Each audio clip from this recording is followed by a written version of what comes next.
So, welcome everyone to Jyotish, a Vedic Astrology Podcast. Today, we're joined by Kalidas Hansen, who is a Vedic astrologer living in Ananda spiritual community in Nevada City. Kalidas is a father, family man, yogi, Vedic astrologer, and skateboarder, musician. You've got many talents. It's great to have you here, man. Thank you, Surya. Great to be with you, brother. Yeah. So it's just nice to start by learning a little bit about your journey with astrology. And I guess that's also tied into your journey with Ananda. So I'd love to hear a bit about how you came to astrology. Yeah. Um, well, I came to Ananda at just about the point in someone's chart called the Saturn return. And it's about age 28 and a half to 29. And that was back in the year 2009 that I had arrived at Ananda. And I did not know astrology at all. In fact, I met my wife and married her, and we conceived a child, all without me knowing anything about astrology, which was all part of the plan. Because if you know too much about astrology, it can kind of make you hesitant, let's say, to enter into certain contracts in life. So God has to make sure you don't know astrology, so you enter into your karmic contracts, and then you can learn it. Once you're bound to the karmic wheel, you say, "What have I got myself into?" So it was when my son was born.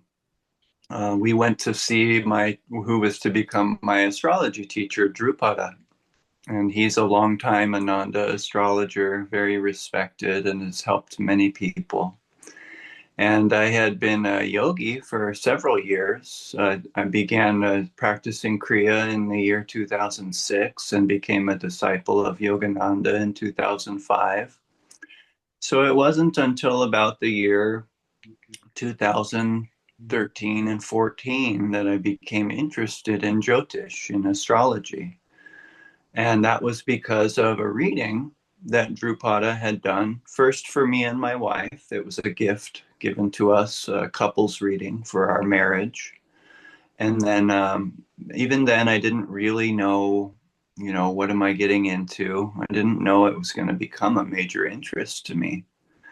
And then when he read Japa, our son's chart, I realized during that reading how empowering it is to understand the deeper dimensions of one's karma, how it's going to unfold. And there's different ways astrology can be viewed. One would be how it binds us, how we're caught karmically, what caused us to have to reincarnate and work out our karma. So that would be looking at the bondage. And he did a brilliant job of looking at why Japa might have reincarnated and what his karmic bondages might look like. But also the much more important element of astrology is how we're going to get free, how God plans to free you in this life. So you can focus on either one, and both can be helpful. How am I caught? How am I bound? And then also, how does God plan to free me? And so when Drupada went through that little, well, it was kind of he gives you a lot of time. He's very generous. It was a long reading and talked all about our son's karmic bondages and his plan for soul freedom. It just illuminated a bulb in my own mind. I need to learn this because I struggle with the same things that most humans do, frustration, feeling caught in delusional perspectives that are very small and ego driven. And I longed for a more expansive perspective. Let's call it a more objective one, not so subjective to my own chart, my own vision, which is due to the way my planets were at birth. But let me investigate a broader perspective so I'm not so blind all the time. And it sure has been that. And it's been 12-ish years or something now. And um, yes, it has opened my eyes to where I've been blind. And that, I think, is one of the most important, useful aspects of learning about astrology and getting a reading, particularly, even if you don't plan to be an astrologer, to get a reading from an astrologer who can help you see your blind spots, and so that you don't act in ways that you regret and harm the people you love the most, which is often the result of life when we act blindly with attachment, and with frustration and anger. We harm the people. We end up harming the people we love and care about the most. Which, who does that cause the most pain? That causes us the most pain. So it's been a great blessing to learn. But what comes to my mind also as something that Drupada, my teacher, said is that the masters of yoga, Yogananda, Kriyananda, Christ, Buddha, whoever it is, these masters can see because they've transcended their own karma, their own chart. In other words, they've worked out their karma and they've attained a state of liberation from that blindness. They can see. And so he reminds me of that. He says, remember, even when the chart is giving you insight and you're getting insight and downloads and illuminated perspectives on things, that these masters can see a lot more than you can, and that the rest of us are flying blind. And that's a very important thing to keep in mind as an astrologer, that you still are subject to your karmic blindness. And so don't let it make you feel like you know a lot, because no matter how much you learn from your study of astrology and your study of life, as long as you're unable to enter the breathless state at will and go into the present moment so deeply that you feel all of creation as your one self, then you're still flying blind, and you rely to a great degree on the guidance and miraculous presence of God and Guru. So if I could say there's one thing that's helped my astrology really develop in a way that blessed my own life, it would be that my connection to yoga, to the path of Yogananda, and to the practice of Kriya Yoga, which always elevates the consciousness and emphasizes the aspect that Babaji says is most pleasing to God, the quality of humility. Drupada, my teacher, says that astrologers in India are said to be cursed. And the cursed, he talks about this almost every time we meet. What is that? Why are we cursed? And he just recently explained to me last week, he said, there's two reasons, and one is the obvious reason. You think you know a lot, and therefore you get into a lot of trouble thinking you know a lot when you still have a lot of karmic blindness. You still have a lot of karma to work out. So you'll think you know something that you don't really know. And thus you'll act in ways that harm the people you love the most. But then there's this other reason that he brought up, and it's that you try to, in some ways, be in control of your life, that you live in a way that limits your really living life because you're analyzing it too much. And so you look at a day when Saturn is with the moon, which is about 2.5 days every month. We have Saturn and the moon together. The moon crosses through Saturn's territory, wherever he is in the zodiac. And an astrologer will think, oh, these days are going to be bad days. I shouldn't do this or that day. And then when Jupiter is with the moon, we might think, oh, that's a good day to do this. And so we overanalyze life and we think that we have control over it.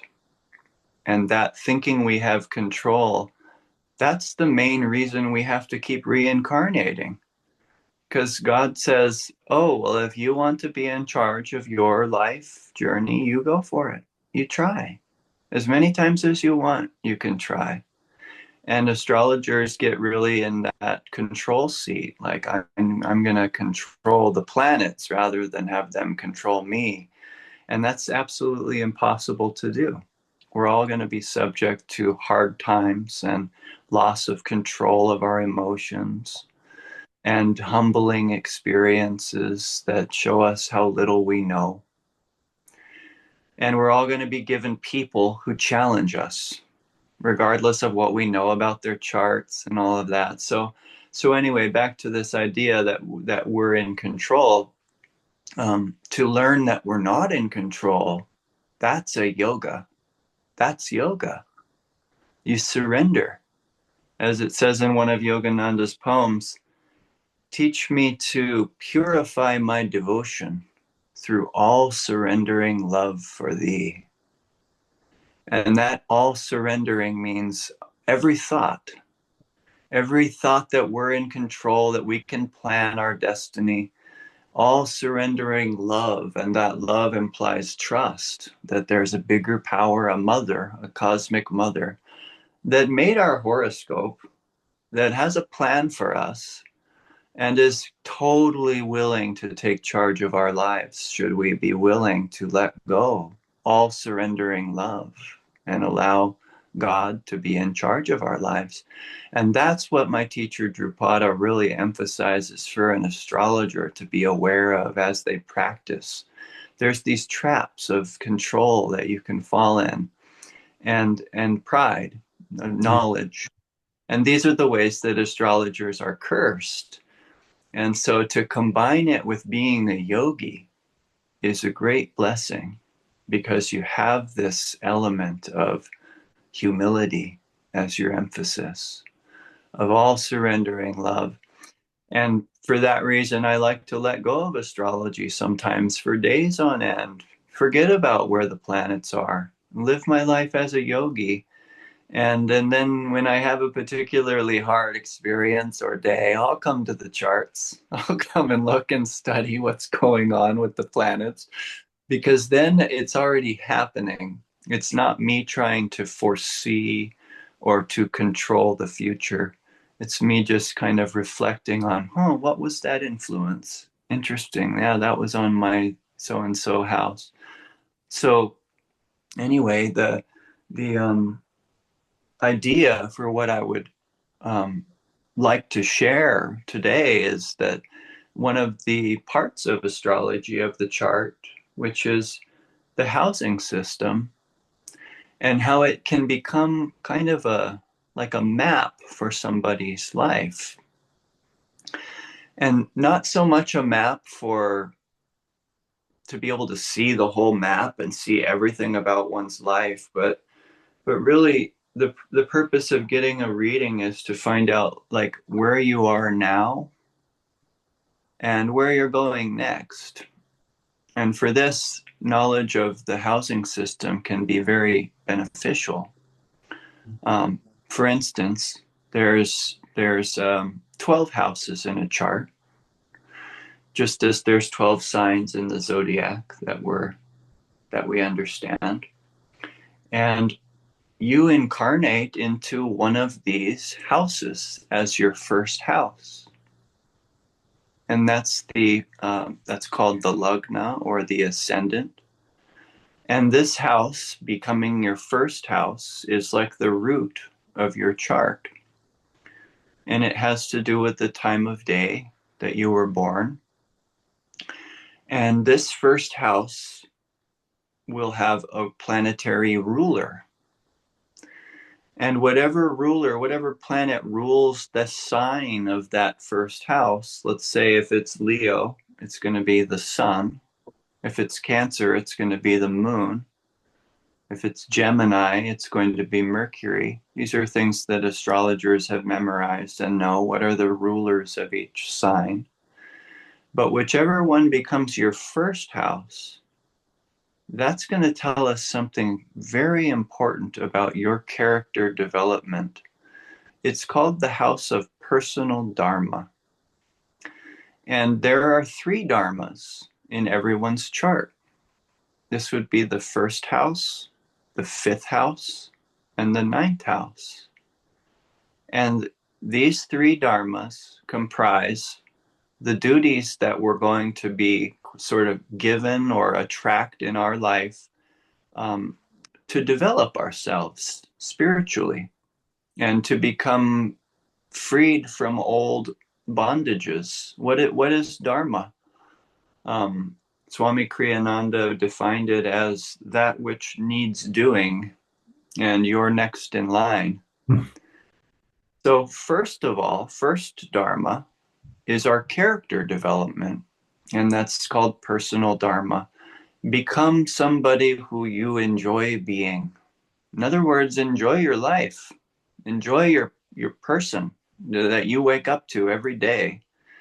And if that is neglected and you live, let's say, for other people's perspectives, which would be the opposite of the 1st house, that would be the 7th house of relationship and other people's reflective presences in your life, then you won't really get to know how to develop yourself if you're always caught on what other people think about me being your validation.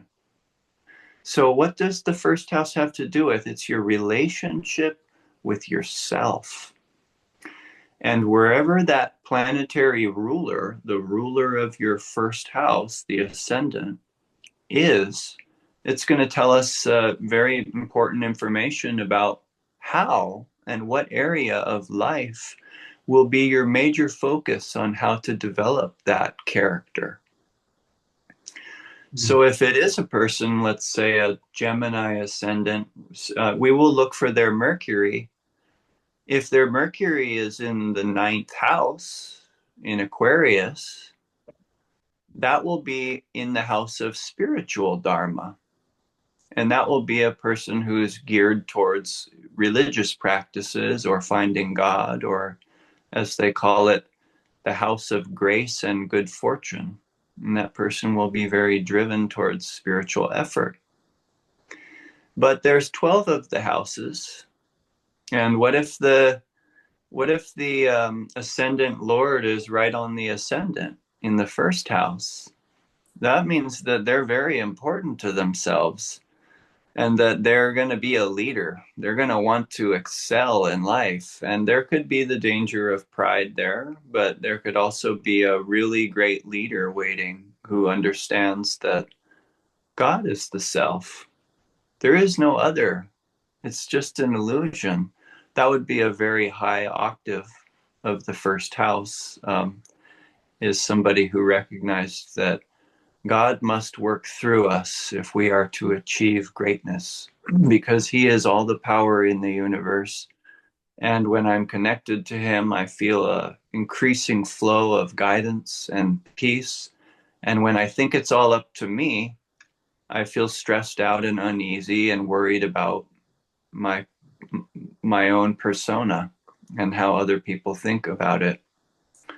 So anyway, the 1st house becomes probably the most important house in the chart because it has to do with you.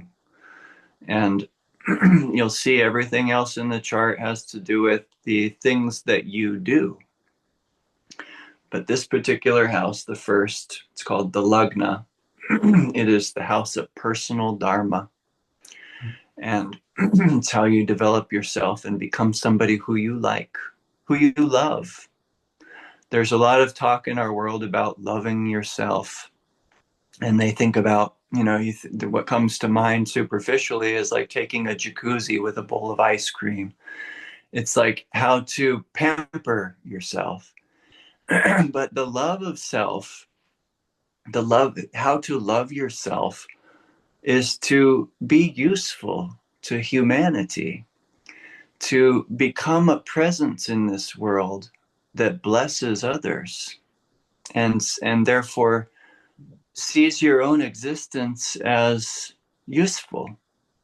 And that's really, I think, the highest way that we can love ourselves and develop our personal dharma is by becoming a very useful presence in this world, serviceful, kind, friendly, compassionate. And these are the qualities that in the Bhagavad Gita, it says these are the qualities that lead to freedom from the ego. So there's two selves, as we know on the spiritual path. There's the little self and the big self. And it's by living for this bigger self that the personal dharma really finds its climax. And that it would falter, essentially, if you just lived for the little self. You'd eventually get caught in what we call Maya or duality. You're obligated, in other words, to experience ups and downs as long as you're part of this creation and invested in your own separate self. But when you live for the bigger self, you get to transcend all that and live in God's love and freedom, which is what leads to your character blossoming in just the way that you always wished it would. I want to be someone that I like to be. And that can only really happen when you have attained unity with your source, who can then sort of be the guide every day, the presence that helps water the plant of your unfolding character. So moving on to the way that the chart is structured is we have first a Dharma house, which is the first house. And then the second house will be Artha. And this is the pursuit of wealth and security. As I like to think, this security isn't just money, it's many things. Wherever somebody's second lord is, that will tell us something about where they believe security will be found. Many people on the spiritual path, you will find their second lord, the lord of the ruling planet of their second house. You'll find it in the spiritual Dharma house. It's like somebody who's already recognized in another lifetime that seeking God is their security. They've already had it for a while and they're coming into this life with that memory very strong. They don't want to miss that message.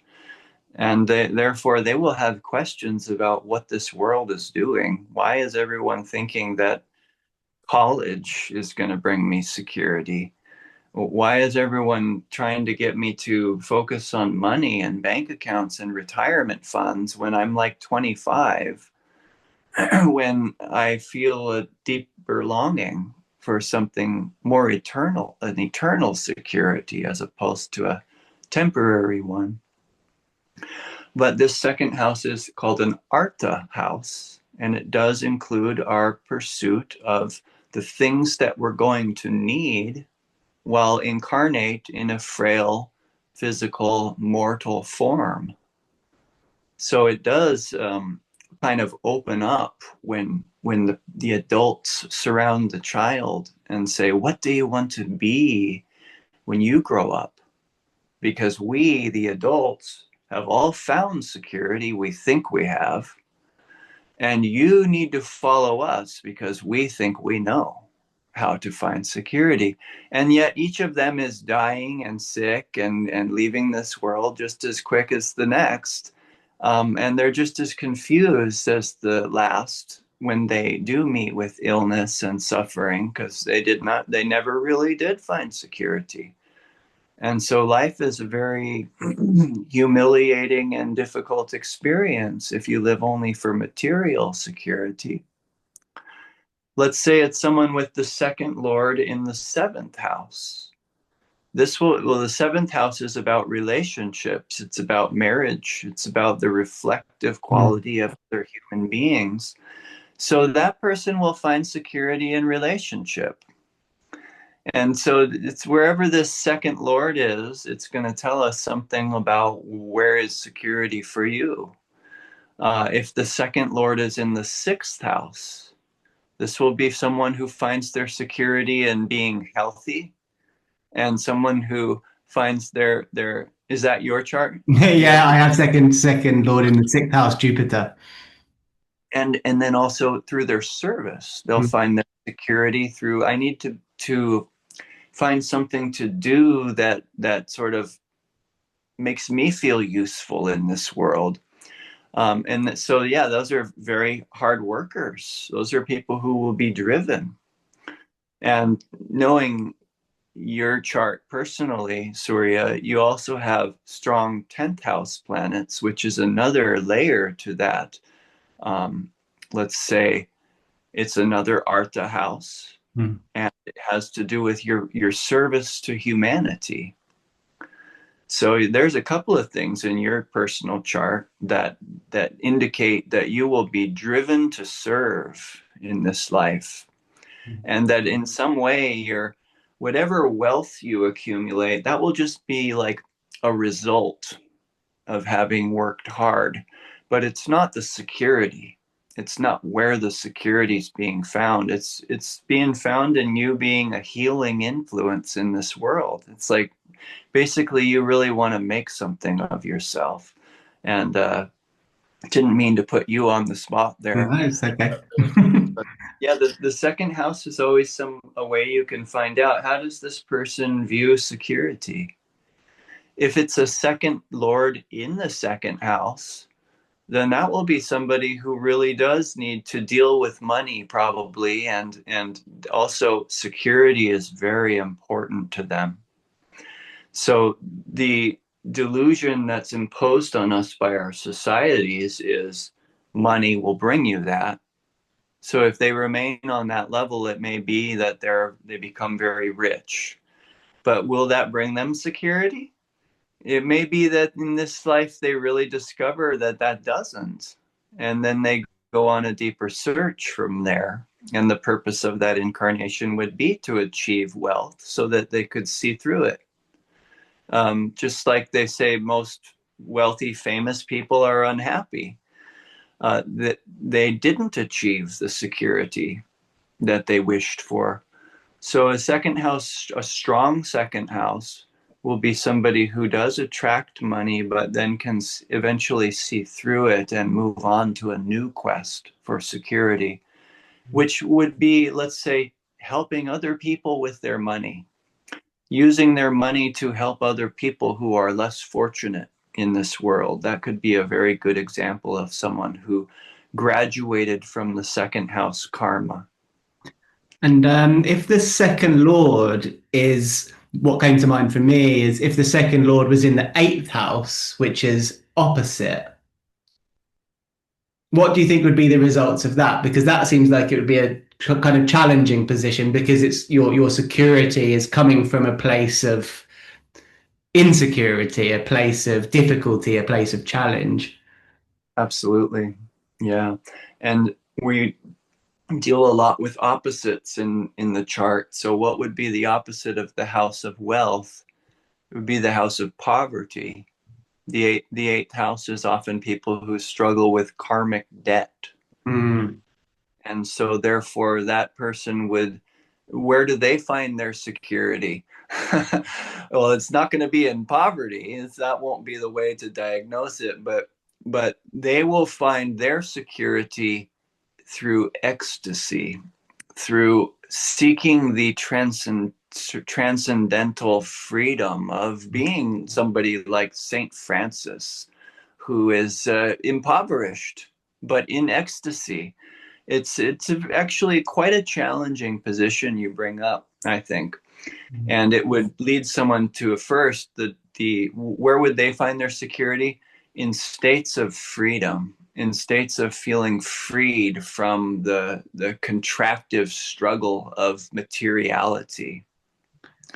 So the eighth house people are often ravers, shamans, seekers of the ecstatic, not quite on the yogic path per se. Let's just say that comes next. Mm. But they're thirsty for security in the form of something unlimited. And so that leads them to the view that ecstasy and the ecstatic experience is where I find my security. is very popular now to do things like go to ayahuasca ceremonies or peyote teepee ceremonies. And these are like eighth house type. It's the seeking of the ecstatic. Does it lead to material wealth? Rarely, unless you're like one of the facilitators of an ayahuasca group, and those people get really rich because they charge like $500 for one experience. But yeah, interesting question. When you have it opposite, because the eighth house is opposite the second house, you're almost going to be dealing with the opposite quality as a learning platform. So that person would also probably struggle to get grounded in their material resources and always be feeling like they didn't have enough material resources to meet with their karmic reality. And so, yes, that would be a challenging position.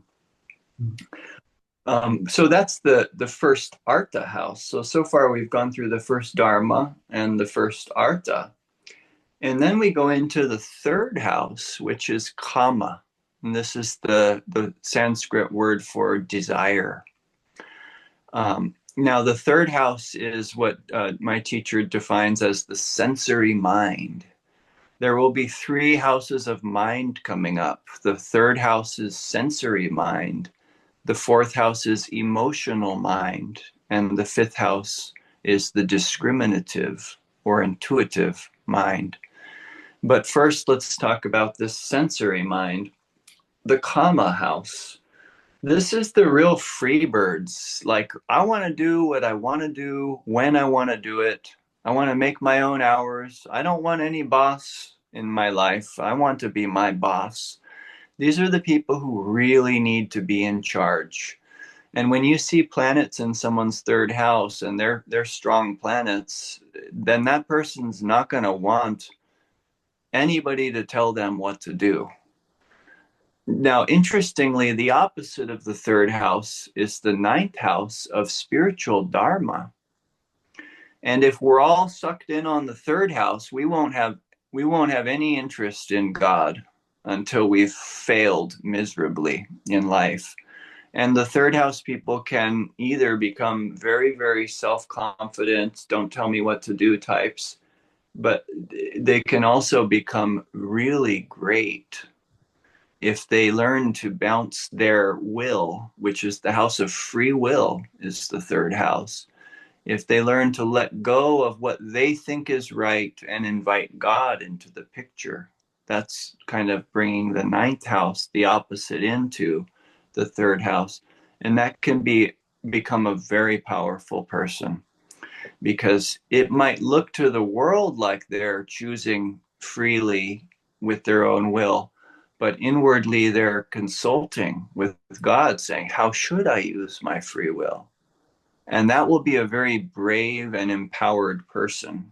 They won't want other people's perspective to tell them what to do. That will still be there, but they'll be reliant on God's will to direct their will. And that will result in a very powerful will. So why is it the sensory mind? This is the first place where, like, the baby, after they've developed, like, mom is my security, I'm a young child, and I'm growing. Now, what do I like to do? I like to play with toys. I like to eat yummy food. You just decide, what do I like, when you're in the third house. And and that can also lead you to a lot of trouble as an adult.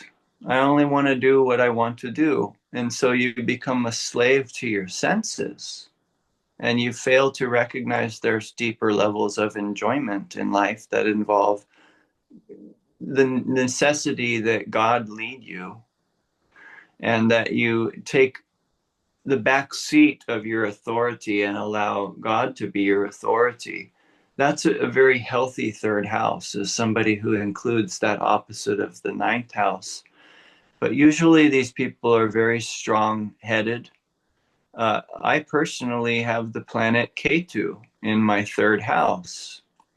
And I have had many jobs in my life. I've had several altercations with bosses in my day. And I do have a personal business, which is another aspect of third house people, is they often form their own businesses and make their own hours. Right now, I'm in a cycle of greater service, and I am working under a couple of different bosses at Ananda, and it's been great to let go of my need to feel like I make my own hours and just show up and be serviceful. Because to be honest, the K2 in my third house, it shows an old direction, an old habit that I want to be in charge. And K2 is never where you want to stay in the chart. That will produce depression because it's doing what you already did in another lifetime. So coming back to it, the third house has to do a lot with what do you like to do? It's your first, most basic desires. But as you refine those, after you've made some mistakes with those desires and created pain and suffering for yourself, you will want God's perspective on what should I go after? Here's a really good question. How should I use my free time today? Because third house tends to be a little challenged with that. It's like, okay, I got some free time. I'm going to get into the senses. And they eat, they overeat, they oversleep, they do all these things that feed the senses, and they bind themselves once again to the sensory mind. And life doesn't really cater to that. In case we haven't noticed, it's not just constantly pleasing our senses. It's bringing a lot of difficult, painful experiences of that clash with the sensory desire. For instance, having to work for 8 hours and your back hurts and you'd rather just lay down. It's like your sensory mind is you're either going to rise out of that or you're going to suffer. So in other words, just following your desires isn't the path to happiness.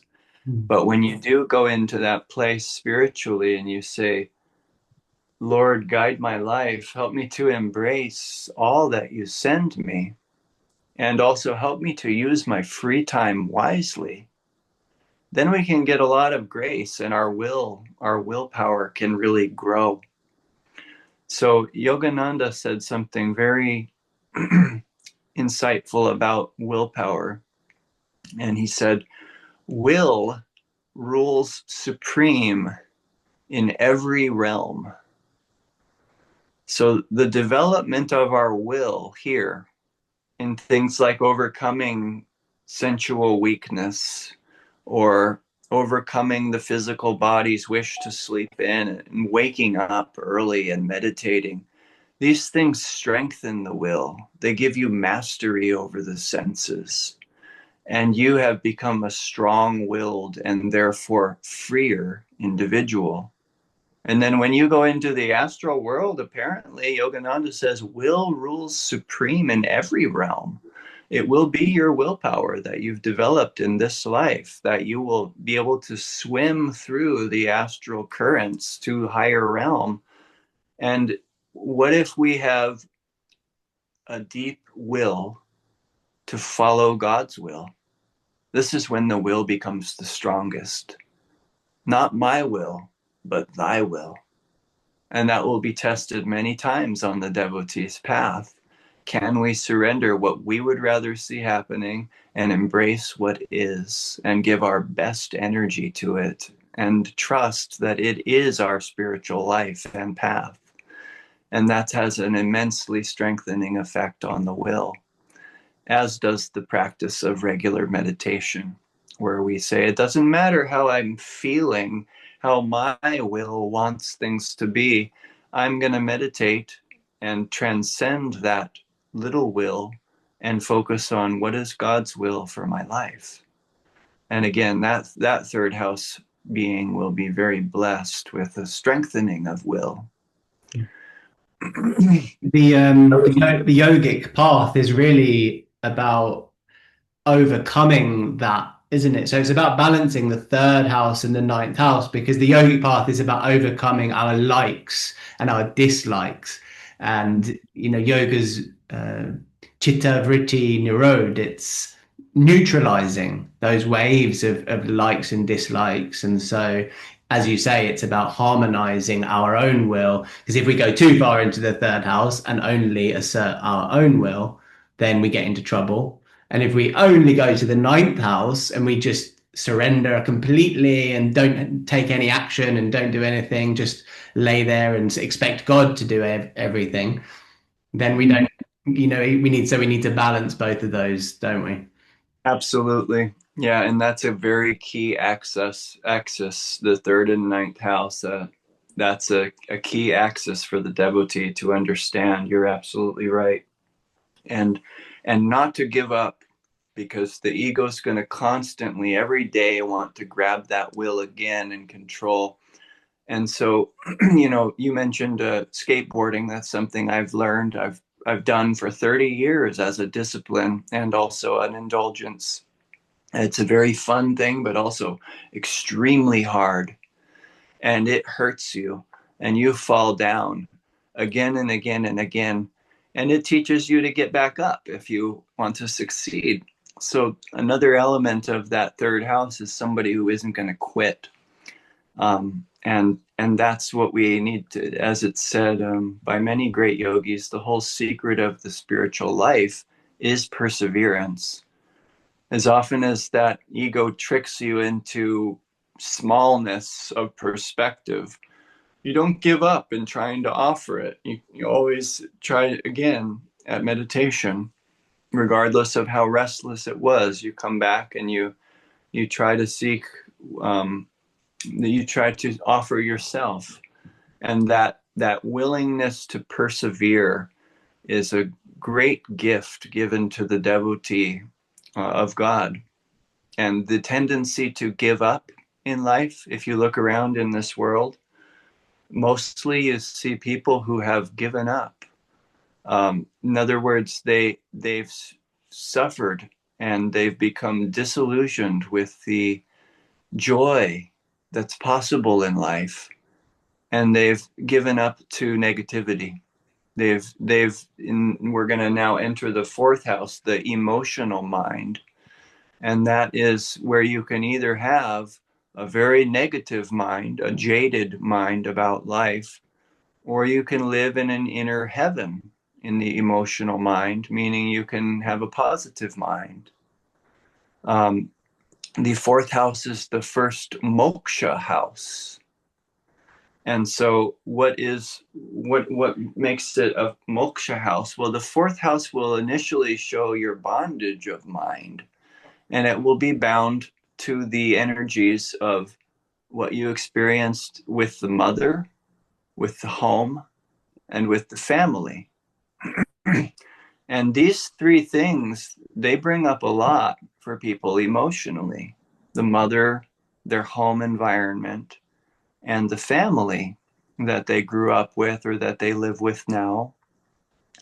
It can bring some of our greatest tests, our deepest angers, and also our greatest joys and enjoyments. Mother, home, and family, in a good light, that's a beautiful, comforting thing. But for some people, those three words are very dark. My mother and my home were troubled, except for some people. And therefore, I look at my family as a burden to me. So you see, you can go both ways with this emotional mind. And it does have to do with how we're relating to these three energies of the mother, the home, and the family. But let's start with home, because the home externally is, of course, this is like the first thing that the husband and wife dream of having together as their idea of moksha, which means freedom. Honey, we're going to have a beautiful home where we can do what? Where we can lock the door to the madness of this unpredictable world and its troubles, so we can enjoy each other. And pretty soon they create a child and they have the stresses of finances and parenthood, and the home becomes a hell. because they thought it was moksha. Now they're locking themselves in, hoping to hide from the world. Anyway, the point is, it doesn't really work to think that having a home, a nice home someday, will be the solution to all my problems. And there's many people who dream of this, and are working towards it and work their whole lives towards trying to get a better home. And it's not actually the answer, because there's a moksha element to this fourth house, meaning there's something to free you in this experience. And it's the inner home. It's your mind. It's your mind.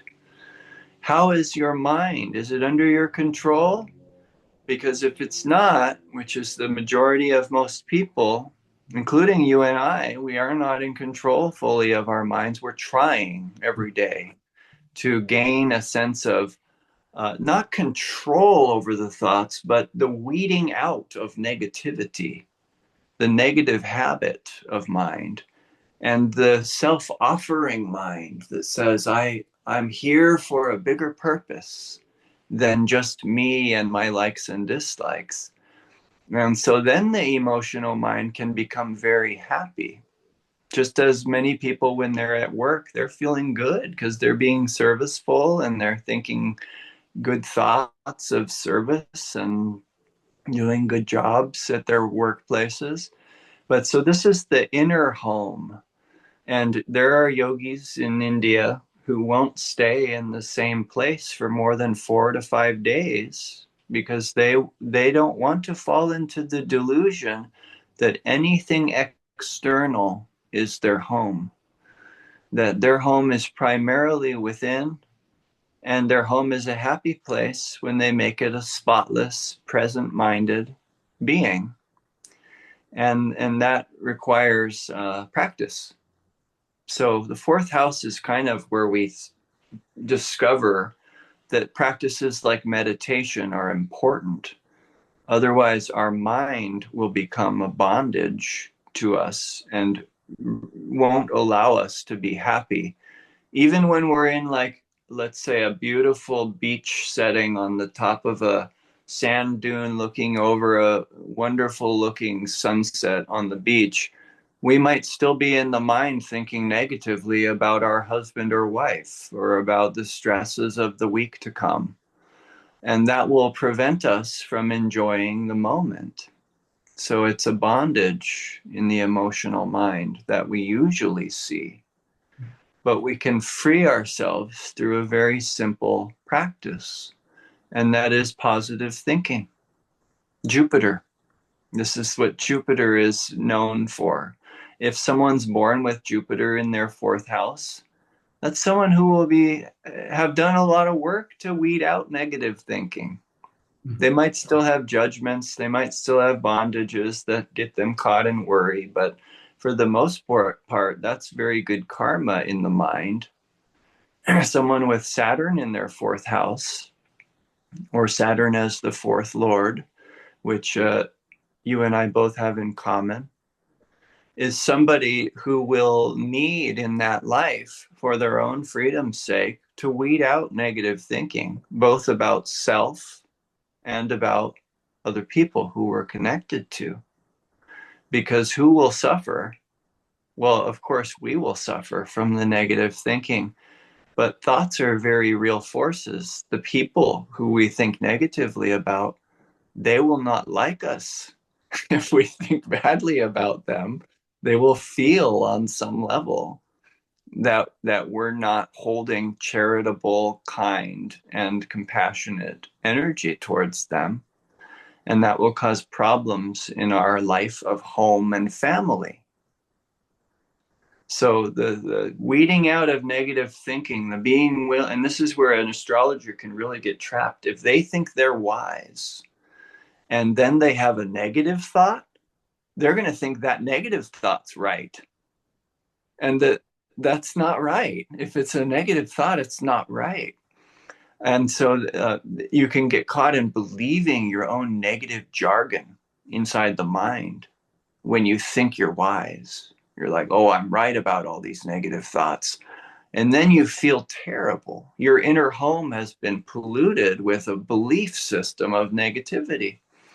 So, again, coming back to the idea that this is a moksha house, we need to clean that inner home to clear out the cobwebs of negativity and let the sunlight in and make it a nice clean home in there that thinks positively and compassionately about the people who are our family, because they're the ones, as Ram Dass said, if you think you're enlightened, go visit your family.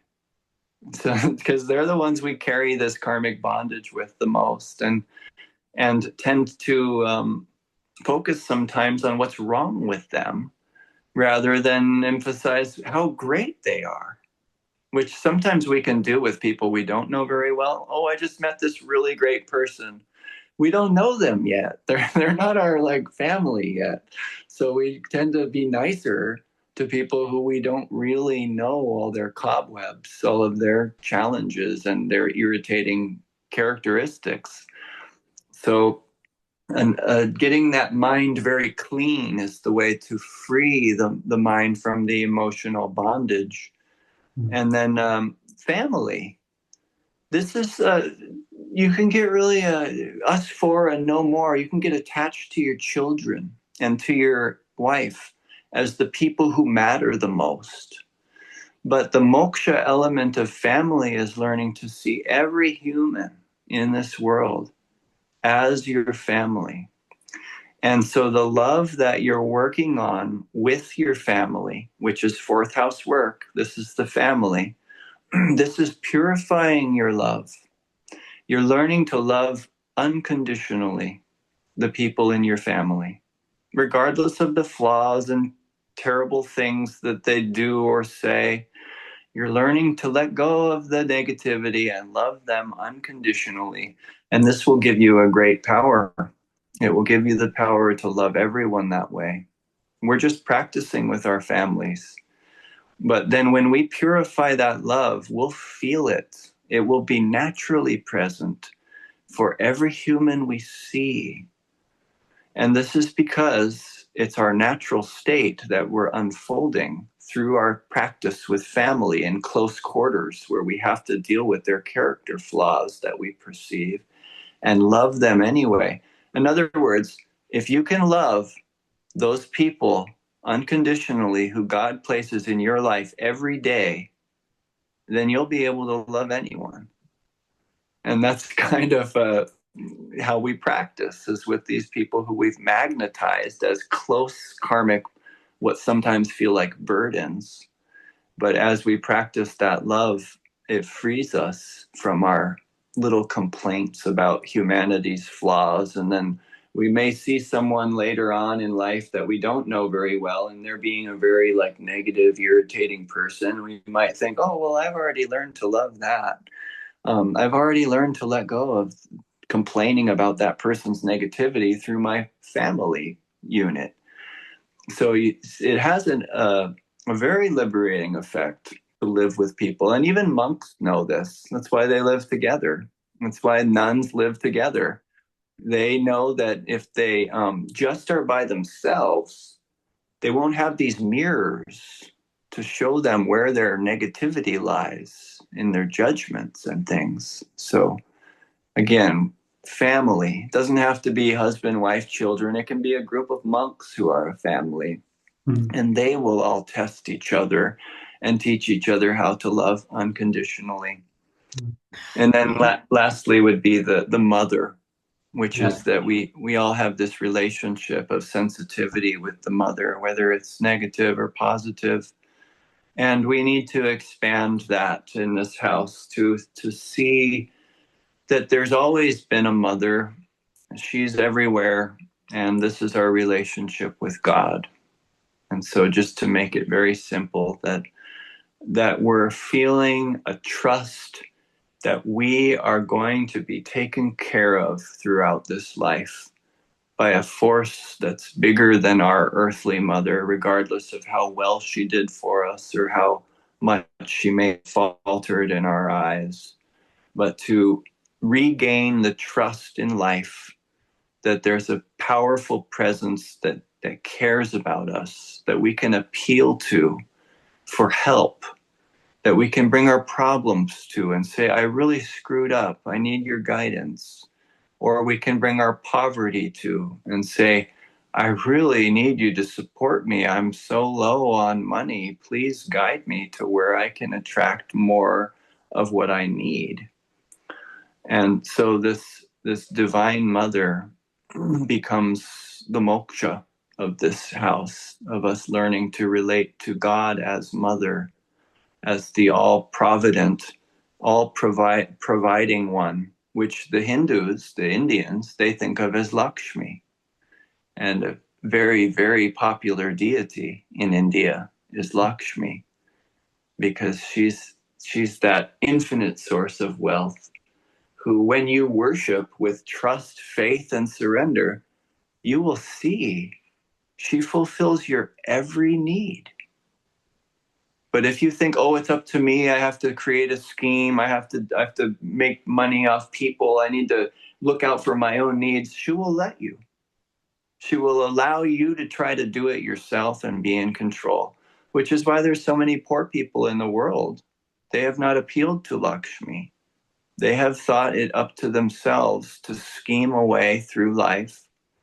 And those are people who have, this can become very layered, and we have to work our way out of it to a place of trust in the power of generosity once again. That God is a generous God, and we too will attract great wealth in our life if we behave in a generous way. And that attracts the grace of that deity we call Lakshmi, the infinite giver. So yeah, it's like that's there's the first four. the idea that I'm getting in the fourth house is like there's a personal aspect to it, which is the family, which is the earthly mother, but then there's also this impersonal aspect to it, which is the expansive love that goes beyond your family, and then the divine mother, which is the outward manifestation of the mother in our life, so that's a really interesting aspect which I hadn't really thought about. But also I was interested about the placement of the fourth lord, because we talked about the first house ruler being how to become someone you enjoy, become someone you love. The second house ruler is where our security comes from. And the third house, what do I like? What do I like to do?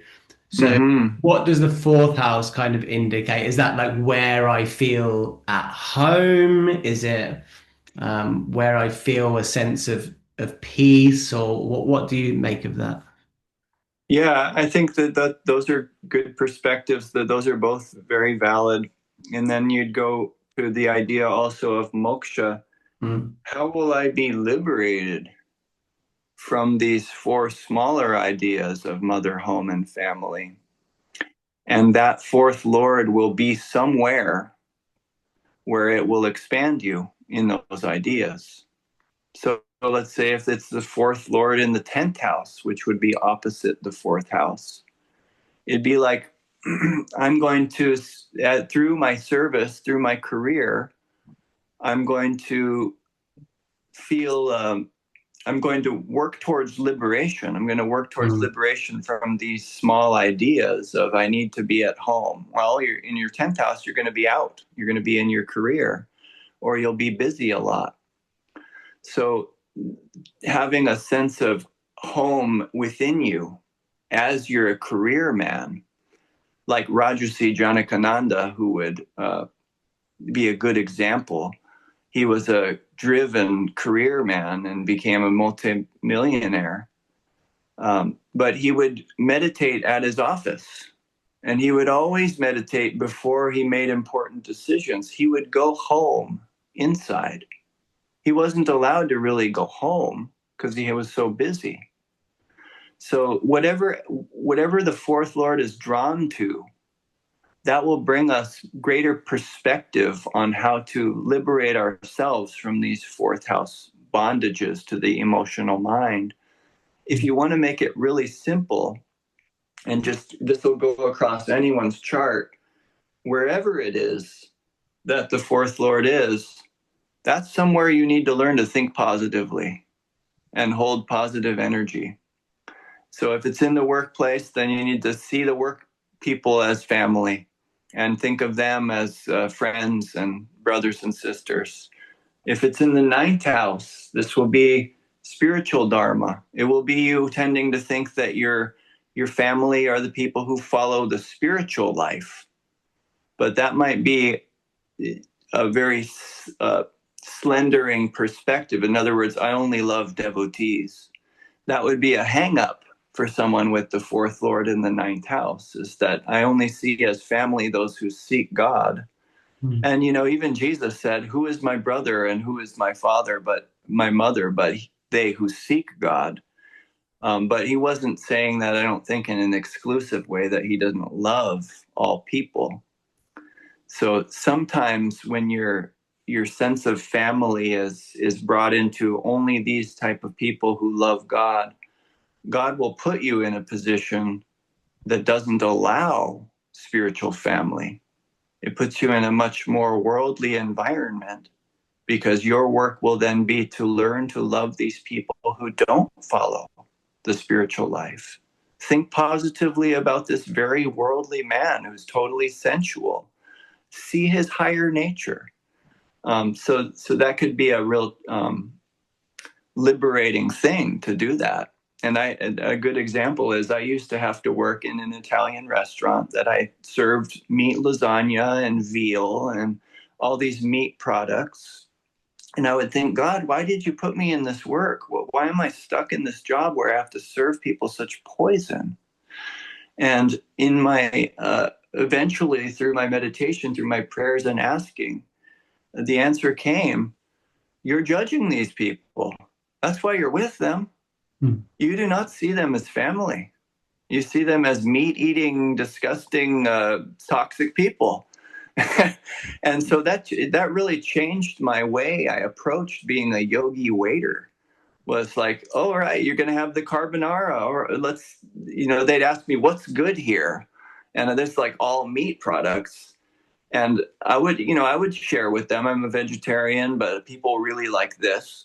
But just learning to have love for all people, and that would heal wherever that fourth lord had traveled and was creating emotional bondage in your mind. So in other words, I'd go home very sad from that restaurant some nights, like, how am I ever going to find something useful to do in the world? I'm just poisoning people. And then God basically pointed out, well, you're judging them. And when you're done judging them, and when you can learn to love them, you will be able to graduate from this position in this world. And sure enough, it did happen quickly. Once I learned to love that job by loving and praying for people there and serving them whatever they ordered with no judgment, I was released from that service. So anyway, that's a moksha. That's a mini moksha that I got freed from.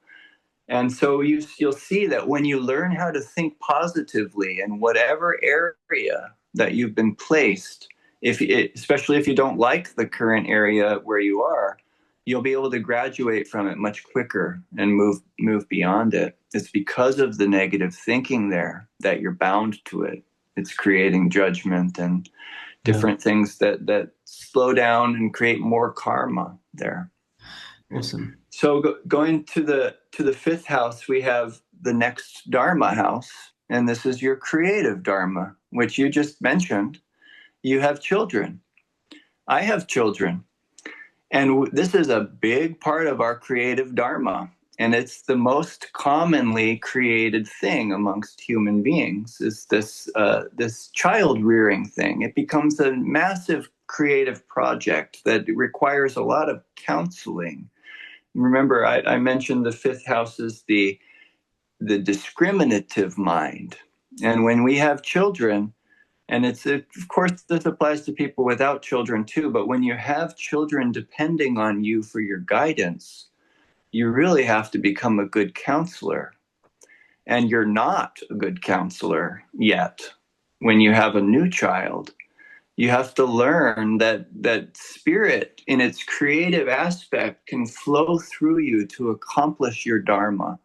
Whatever it is that's requiring your creative insight or your counseling insight, which are pretty much similar, how can I become intuitive in this moment to say the best thing, to do the right thing, and to create something beautiful, to help create to help this child create themselves, basically. So the creative dharma are also the artists, the musicians, the really the people who love to use their higher mind, the intuitive mind. And if we get caught in the illusion that we're the artist, that we're the musician, or that we're the father, then we will be stuck with our own ideas. And God will allow us to work as long as we want. As long as we think we're in control, He'll let us be in control. But we will create great errors there.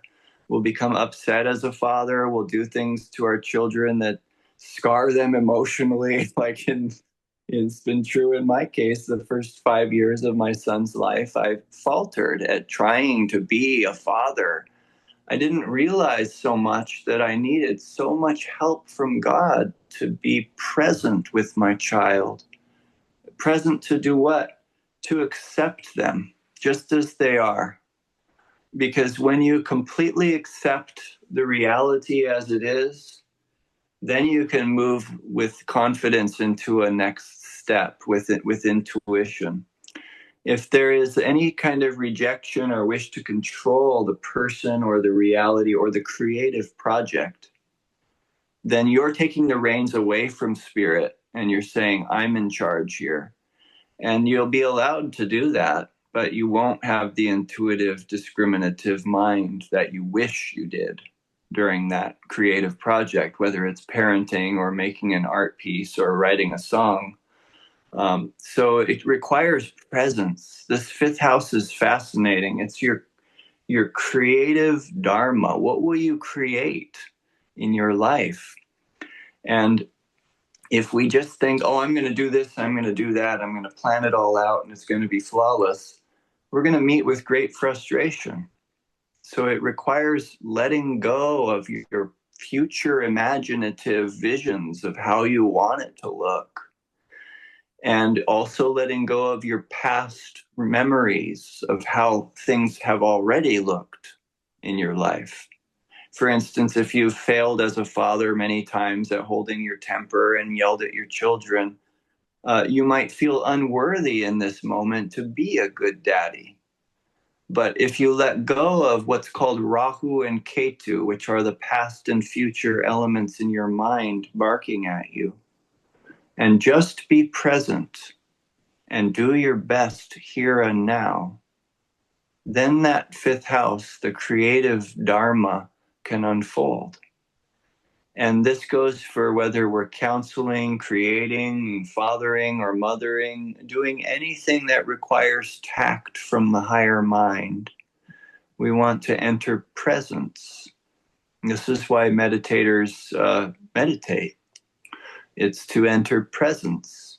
I know many of us just sit and think, and we play with Rahu and Ketu and see the mind almost as like a movie we're watching, and we're just entertaining ourselves by thinking and thinking and thinking. That's one way you can practice meditation, but it's not what the yogis define as meditation, which is those moments, and they can be just barely moments sometimes, where you're very present and completely stilled the mind chatter. This is the presence of God, and it requires what I mentioned in the beginning, all surrendering love.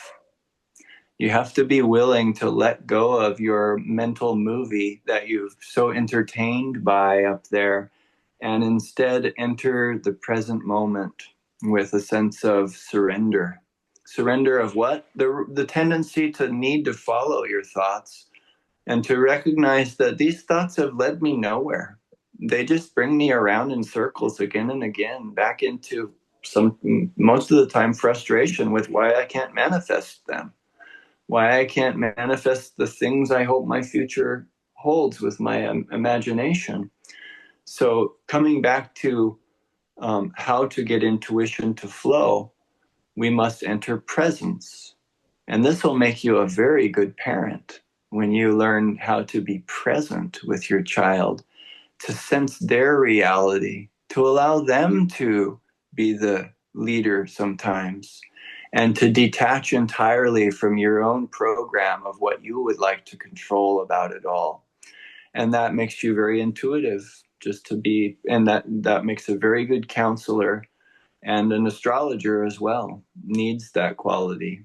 Because if they're sitting with a person's chart, trying to plan out everything they're going to say, and they don't really know the person yet, they might go right over their head, or they might say things that are not helpful to them. So it requires a lot of sensing of where the person is at. And that's through our presence that we can do that. And if we don't know where to start, we can pray for it. We can say, Divine Mother or Heavenly Father, help me to be present. Help me to let go of what I think I know, and to be here and now with the person and to listen to them. And so all these things lead to intuitive growth and the discriminative mind unfolding. And coming back to the idea of creativity, if you want to write a song or write a journal entry or write a blog or an essay or a book, it will require you learning this. Otherwise, you're going to have your own mental games sabotage you. How do we learn how to stay present for longer and longer periods? And that will lead to great creative works for that person. But most of the time we get one creative insight and then think, oh, this is brilliant. I'm in control. So now where do I want it to go next? And that will block us. So again, letting go and letting spirit be the guide is the key to our creative Dharma. And that includes all things like parenting, artistic endeavors, counseling, and anything really that brings you into present mind. And then the sixth house, we can finish with that today. It's the next Artha house. And the sixth house is considered to be a place of self-improvement, where we learn to serve. We learn to be a karma yogi. And we learn also about healing. Sometimes we think, let's say, service is just us being used. But when we learn to enjoy giving, then we can heal from whatever delusions we've held in other lifetimes that have held us back from giving ourselves as a karma yogi, as an instrument of God to the world. Most of the healers that I have known in this life have been wounded deeply in the beginning of life. And they have healed whatever wound, psychological, emotional, or physical, that was given to them. And thus they understand more about how to serve as a healer. And not all sixth house people have a sense of needing to heal others. They may still be working on healing themselves. This is one place that you see a lot of differences in people when they have strong sixth house planets. You can never really tell whether they're just going to be a really hard worker or whether they're going to be a healer. And it will have to do with how much of their own wound they have healed and how much they have served and purified themselves of self-will and the need to hold on to their trauma or see the world as that they've been victimized by something. So sixth house people have a lot of healing to do, and that will make them healers. This is one of the ways we heal, such as, like, for instance, in Alcoholics Anonymous, the best healers in that service are those who've been alcoholics. They've healed. And the best kind of physical therapists are those who have had injuries and healed those injuries. And the best kind of dietary practitioners are those who've had real gut issues and have learned a lot about herbology or how to heal that. So these two things at first, healing and service, don't seem to fit harmoniously together. It's a question mark about those. But having done a lot of thought and prayer about these, I can feel like I've learned how they do go together. And if you want to know how to heal, go and serve. That's how you put your energy to good use and put yourself in a higher state that will begin to heal from whatever it is, the burden of wound that you're holding on to, whether it's emotional or physical. If we go and find a way to serve, we will begin to heal. So how is this an Artha house? Well, the sixth house is often thought of as the person who is working. And so it's definitely going to bring you a wealth of some sort. But let's call it, not in this case so much money, because not all sixth house people are rich. But if you spend your life in giving, you will heal. And this form of Artha is the form of needing wellness. So that's why they call it the house of health. I need healing. That's what I want. That's what I need. Artha is like a form of need. I'm going after my needs. And in this case, I need healing. So finding a meaningful place to serve would be the first step for that person. And just to finish, if the sixth house Lord were in the ninth house, that wouldn't be someone who is probably going to serve as a minister in their life of something. If it's in the eighth house, that person's really got a lot of people to help who struggle. They may be a helper of people who have been through really hard times. If it's the sixth Lord and seventh, so you see, wherever the sixth Lord is, it will show us where we might want to serve, where we will experience healing by serving. So those are our first six houses. And thanks I'll so let much. you go ahead and... The fact that it's an upachaya house, which means a house that's growing, that grows with time and that gets better with time. It's almost like you have to go through the fire early in life and deal with the challenges and the conflicts of the sixth house.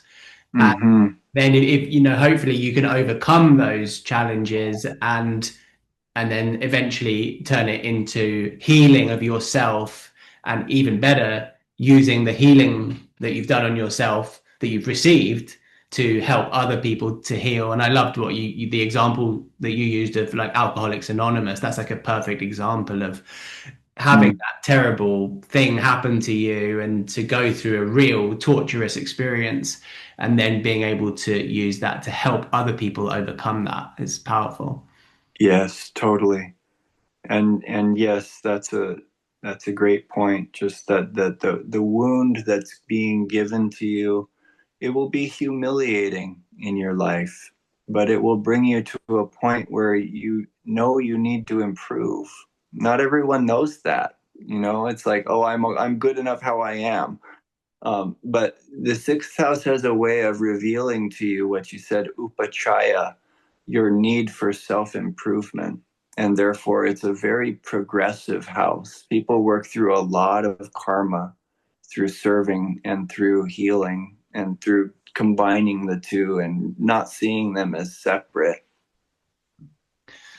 Kalidas, thank you so much. It's been amazing. And I when you talk, I can just kind of go into a bit of a trance. I can listen to you talk for such a long time. You just speak with such clarity, and it's so good for me as well. I learn so much when you share.